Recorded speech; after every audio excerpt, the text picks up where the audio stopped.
Essa palavra que eu vou estar ministrando agora, eu ia ministrar ela no sábado passado. Estávamos vivendo ali a semana, né? Da Semana Santa, o momento que celebramos a Páscoa, que muitos se lembram da morte e da ressurreição de Cristo. Por que eu digo assim, muitos se lembram? Porque muitos só se lembram nessa data, né, da Semana Santa. E é algo que tem que ser lembrado todos os dias. Porque se hoje nós estamos aqui, se hoje nós temos o direito e a oportunidade de alcançarmos a salvação, de alcançarmos a vida eterna, é graças a tudo que o Senhor Jesus fez. Por ter se entregue, por ter se sacrificado, por ter morrido em nosso lugar.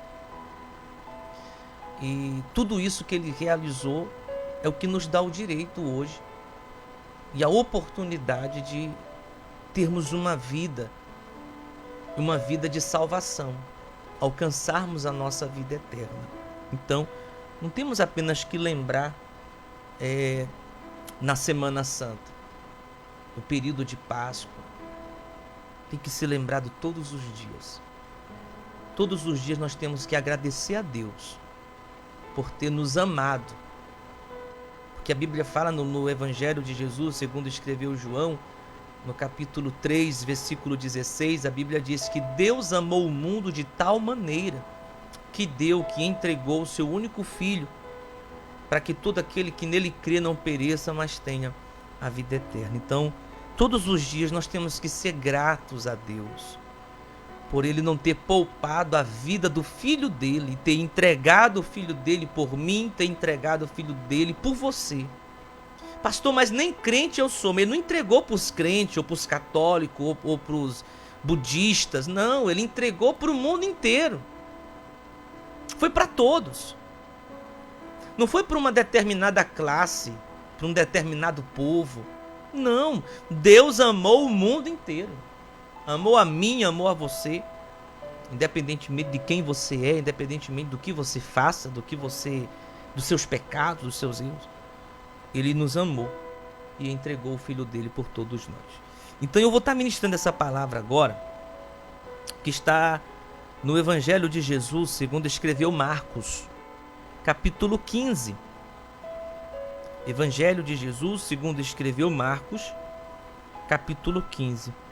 Eu vou ler até o versículo 15, do versículo 1 ao versículo 15, e quando eu terminar a leitura, aí a gente vem com a mensagem no nome de Jesus. Diz assim: logo pela manhã, entraram em conselho os principais sacerdotes com os anciões, os escribas e todo o sinédrio. E, amarrando a Jesus, levaram-no e o entregaram a Pilatos. Pilatos o interrogou: és tu o rei dos judeus? Respondeu Jesus: tu o dizes. Então os principais sacerdotes o acusavam de muitas coisas. Tornou Pilatos a interrogá-lo: nada respondes? Vê quantas acusações te fazem. Jesus, porém, não respondeu palavra, a ponto de Pilatos muito se admirar.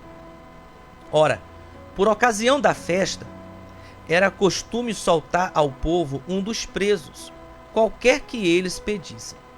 Havia um chamado Barrabás, preso com amotinadores, os quais, em um tumulto, haviam cometido homicídio. Vindo a multidão, começou a pedir que lhe fizessem como de costume. E Pilatos lhes respondeu, dizendo: quereis que eu vos solte o rei dos judeus? Pois ele bem percebia que, por inveja, os principais sacerdotes lhe haviam entregado. Versículo 11. Mas estes incitaram a multidão, no sentido que lhe soltassem de preferência Barrabás.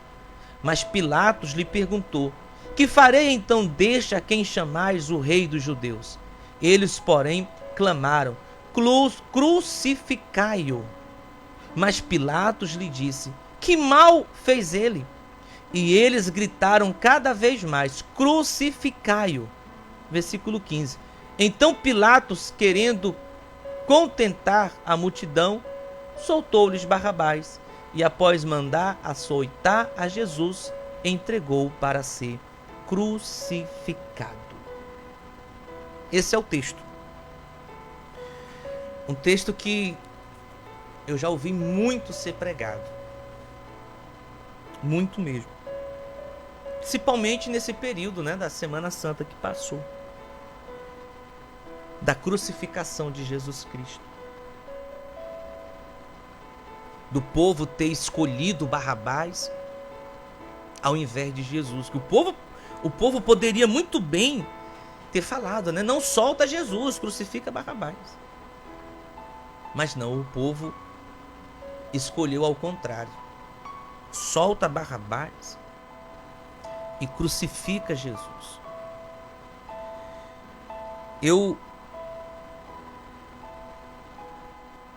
Uma vez lendo esse texto, eu fiquei me perguntando, mas como pode? Que povo ingrato. Eu fiquei até pensando, com certeza tinha pessoas que foram curadas por Jesus Cristo ali no meio daquela multidão, que pediram para soltar Barrabás e crucificar ele. Como é que pode? Como é que o povo... Isso eu pensando. Num determinado dia eu lendo esse texto. Como é que pode o povo preferir um ladrão, preferir um assassino, um homicida, ao invés de Jesus Cristo? E logo Deus falou no meu coração: você está enganado. Não foi o povo que escolheu crucificar Jesus. Não foi o povo que escolheu soltar Barrabás. Não foi os sacerdotes, não foi Pilatos. Nenhum deles fizeram essa escolha. E Deus falou muito forte no meu coração: foi Jesus que escolheu. Aí Deus me fez lembrar de quando foram prender Jesus Cristo. Os soldados, guiados por Judas, foram até Jesus Cristo. Judas o beijou no rosto, que era o sinal para os soldados saberem quem era que eles tinham que prender. E quando Judas beija o rosto de Jesus, os soldados vão para prendê-lo. Pedro saca a espada e vai em rumo a um soldado, corta a orelha do soldado. E Jesus: não precisa fazer isso. Se eu quisesse, eu oraria ao Pai, e Ele enviaria uma legião de anjos que me protegeria, e nenhum mal iria acontecer comigo. Aí Jesus pega a orelha do soldado, coloca no lugar, faz ali um milagre de reconstituição. Ele reconstituiu a orelha do soldado. E então ele é preso. Aí Deus falando no meu coração: Jesus não estava ali obrigado. Ele estava amarrado? Estava. Mas ele não estava ali obrigado. Jesus não foi arrastado para ali obrigado. Não.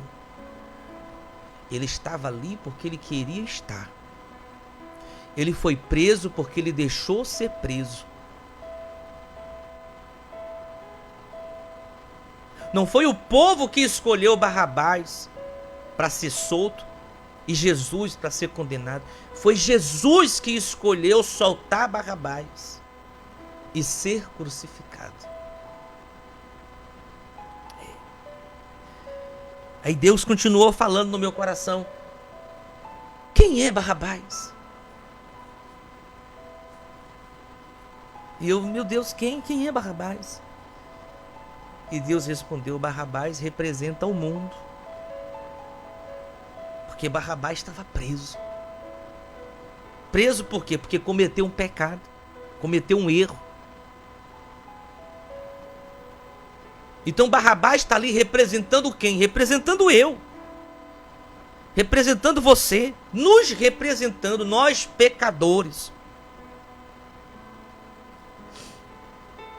Porque foi isso que Jesus veio fazer. Ele veio trocar de lugar. Ele veio tomar o nosso lugar, porque quem era para ter ido para a cruz era Barrabás, porque foi ele que errou, foi ele que pecou, foi ele que matou. Quem era para ir para a cruz era eu, era você, porque nós que somos pecadores, nós que mentimos, nós que roubamos, que matamos, que nos prostituímos, que adulteramos, que mentimos, que fofocamos, que enganamos.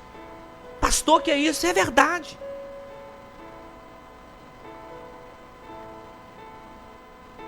A cruz era o lugar do pecador, meu, seu, porque nós somos pecadores. Não existe nenhum ser humano santo. Por mais que tenha uns que se acham, né? Teve até um que falou que não há uma viva alma mais honesta do que a dele. É pecador que nem todos nós. Tem uns que se julgam ser santos, isso e aquilo outro, mas não são. Porque só existe um santo. Outros são considerados santos pelos homens, mas não existe nenhum santo. Só existe um. E esse é Jesus Cristo. Nenhum ser humano é santo. Estando vivo ou depois de morto, nunca será santo. Santos só serão aqueles que serão levados para a glória quando Jesus vier buscar os seus. E quando estiverem lá na glória, estiverem lá no céu, sem nenhuma mancha de pecado, sem nenhuma mancha de erro, aí sim serão santos. Mas enquanto estiver aqui na terra, pecador que nem eu, pecador que nem você, não seremos santos. Santo só Deus. Então a cruz era para mim, a cruz era para você. Mas Jesus Cristo veio aqui para a terra com essa missão.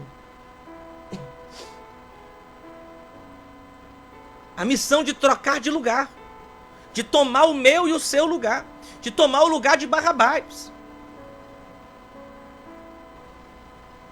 Tomar o lugar do pecador, tomar o nosso lugar. E nos dá o direito de nos arrependermos dos nossos pecados, dos nossos erros, das nossas falhas.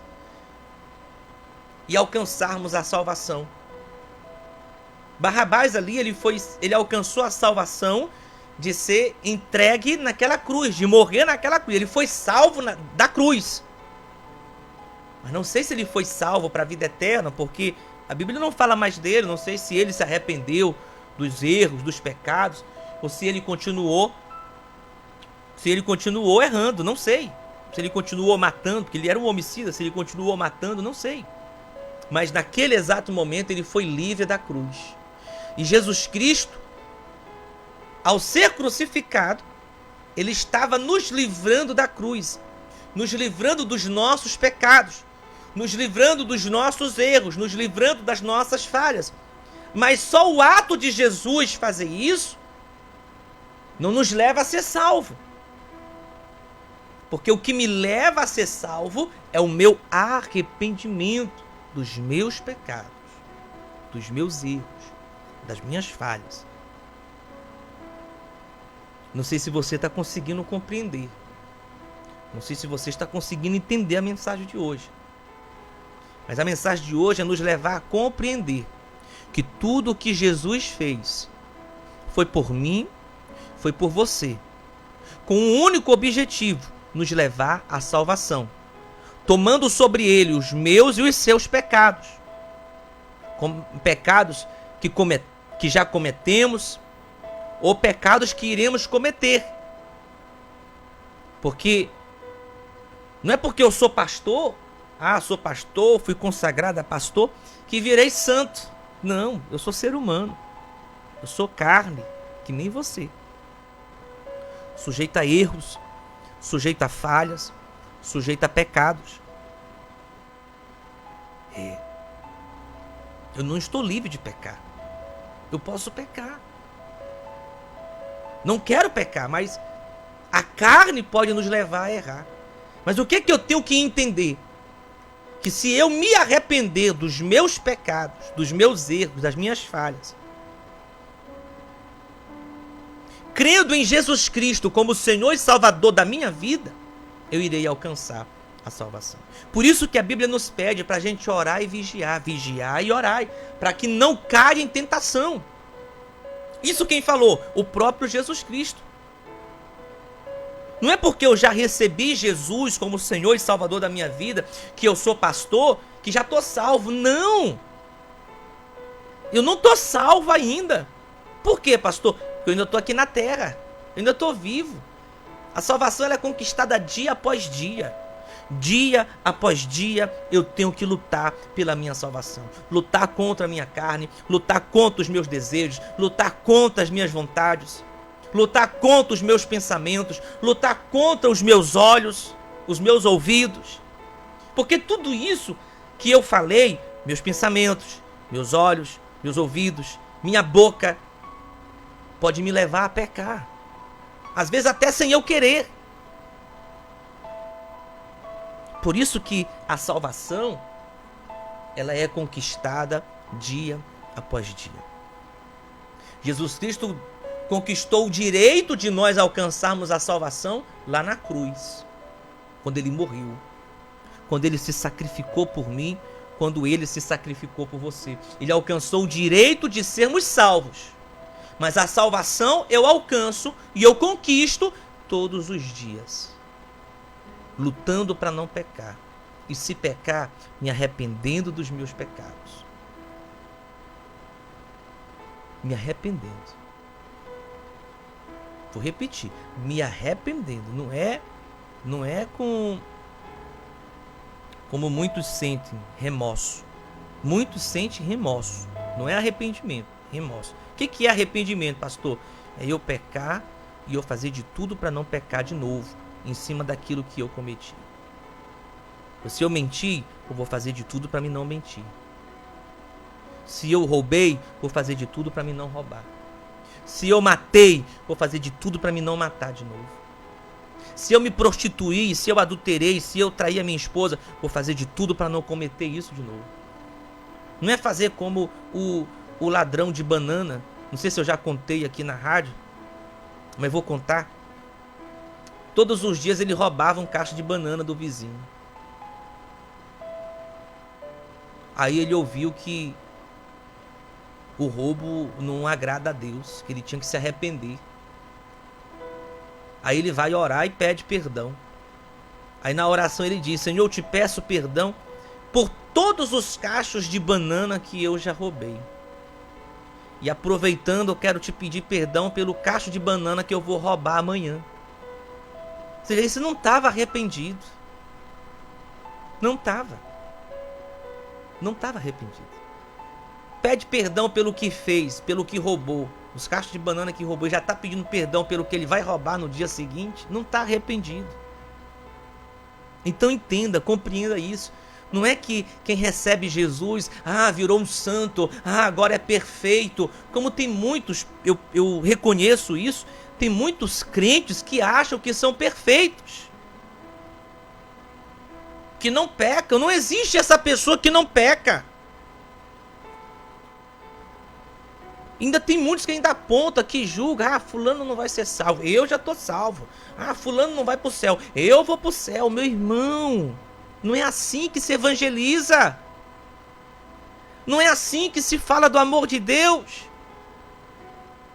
Entenda.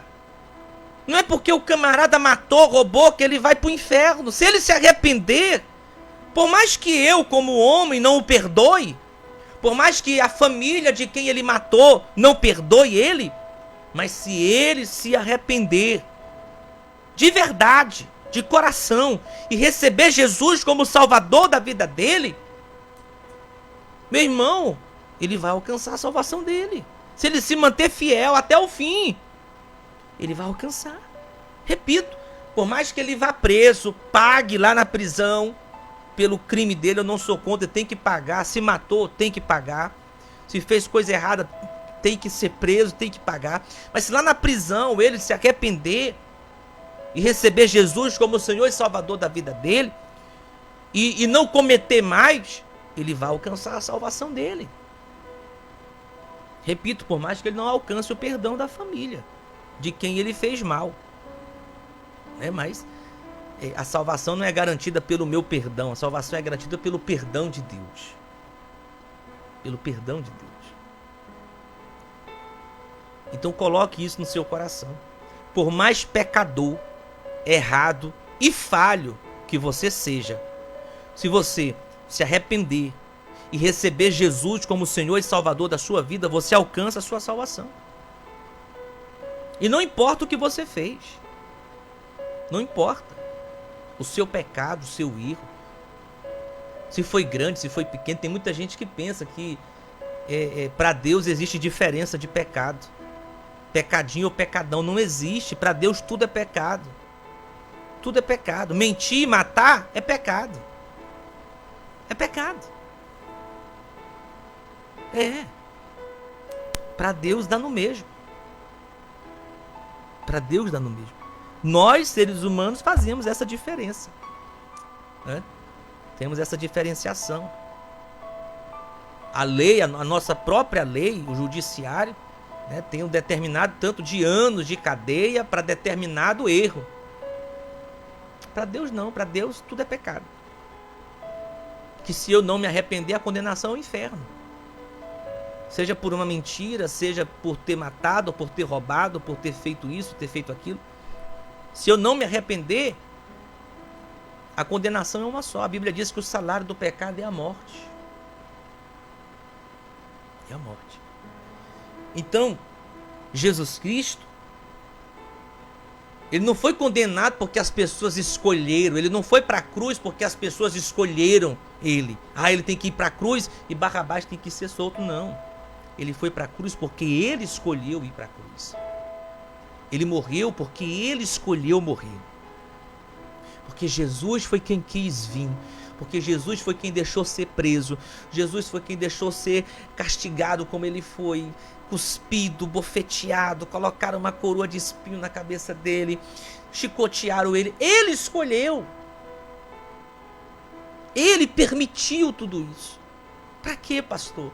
Para que eu, para que você hoje, para que a humanidade tivesse o direito de alcançar a salvação, de alcançar a vida eterna. Então não pense que para você está tudo perdido. Não pense que para você não tem mais jeito. Não pense isso. Tem jeito sim. Ainda tem jeito para você. Você ainda pode alcançar a sua salvação. Os homens podem até te apontar, te julgar, te condenar. Mas Jesus não faz isso. Jesus, ele te perdoa. Ele te liberta. Ele te transforma. Ele te restaura. Amém? Creia nisso. Entrega a sua vida a Jesus Cristo. Não importa se você está aí no presídio agora me ouvindo, ou você que está em casa, no trabalho, no carro, e se considera um pecador que não mereça ser salvo. Entenda uma coisa: a salvação não é por obras e nem por merecimento, é por misericórdia. Tem gente que pensa, mas eu dou cesta básica, eu faço isso, eu faço projetos sociais, eu faço aquilo outro, estou com a minha salvação garantida. Já pediu perdão pelos seus pecados? Já recebeu Jesus como Senhor e Salvador da sua vida? Não preciso não, eu faço bem, né? eu faço aquilo outro. Ei, não é por obras não. Não é por obras, é por misericórdia. Eu tenho que me arrepender dos meus pecados. E eu tenho que receber Jesus como Senhor e Salvador da minha vida. Então não é por obras e nem por merecimento. Porque merecer, ninguém merece. Porque todos nós somos pecadores. Todos nós somos pecadores. Então é por misericórdia. Jesus, ele veio, ele morreu, ele se sacrificou. Não porque a gente merecia. Ou porque a gente fazia algo pelas nossas obras, não. Tudo que ele fez foi por amor, foi por misericórdia, na intenção de nos salvar. Então, não pense que para você não tem mais jeito, porque tem. Não pense que para você é o fim. Se você receber Jesus como Senhor e Salvador da sua vida, será apenas o começo. Tá bom? Eu vou orar por você agora. Senhor nosso Deus, amado Pai, querido, em nome de Jesus, neste momento eu oro pela vida deste homem, pela vida dessa mulher, de cada uma dessas pessoas que estão acompanhando o nosso programa.